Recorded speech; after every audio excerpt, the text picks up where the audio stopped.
Honorable Président de l'Assemblée nationale, honorables membres du Bureau, honorables députés et chers collègues, Monsieur le gouverneur de la Banque centrale du Congo, je me tiens devant vous ces jours pour soumettre à notre auguste Assemblée une question d'actualité d'une importance capitale, adressée à Monsieur le gouverneur de la Banque centrale du Congo et qui touche directement la vie quotidienne de notre peuple.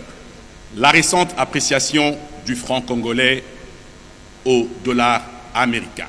Comme chacun peut le constater, le franc congolais connaît depuis quelques semaines une appréciation significative face au dollar américain. Cette évolution peut sembler à première vue un signe de stabilité ou de bonne gestion macroéconomique. Elle soulève néanmoins deux inquiétudes légitimes et des interrogations profondes. Nous avons observé sur le marché de change que le taux est passé d'environ 2800 francs congolais à moins de 2200 francs congolais. Je m'en vais très rapidement aux questions pertinentes. À titre principal, quel instrument de la politique monétaire de la Banque prévoit-elle de mobiliser pour atteindre cet objectif? À titre subsidiaire, quelles dispositions la Banque centrale du Congo met-elle en place pour veiller à ce que le prix affiché en francs congolais reflète une valeur juste pour les consommateurs et pour éviter les pratiques spéculatives liées au taux de change? La Banque centrale envisage-t-elle des mesures incitatives et réglementaires susceptibles de renforcer la préférence du franc congolais dans les transactions commerciales et financières afin de réduire le dollar de l'économie nationale? Quelles actions concrètes la Banque centrale envisage-t-elle entreprendre pour promouvoir l'utilisation de moyens de paiement numériques en francs congolais de manière à ce que les dénouements de transactions se fassent davantage en francs congolais?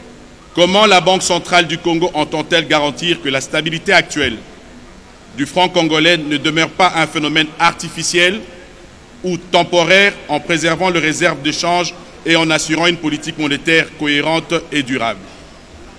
Quelles mesures structurelles la Banque centrale du Congo prévoit-elle pour renforcer le levier interne de stabilisation monétaire, notamment à travers le renforcement de la transparence, la gouvernance financière et la bonne coordination de politique économique envers les autres institutions publiques?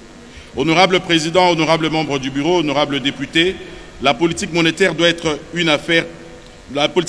doit pas être une affaire technique confinée dans des bureaux. Elle doit être clairement expliquée, pédagogiquement partagée et scrupuleusement alignée avec les besoins réels de notre économie nationale. Pour clôturer, c'est la même question. Regardez bien, c'est la même question. C'est la même question. Le peuple congolais mérite de comprendre ce qui se passe. Il mérite de réponses claires sur la valeur de sa monnaie, sur le pouvoir d'achat de son salaire et sur les perspectives économiques du pays. Merci, je vous remercie, Président.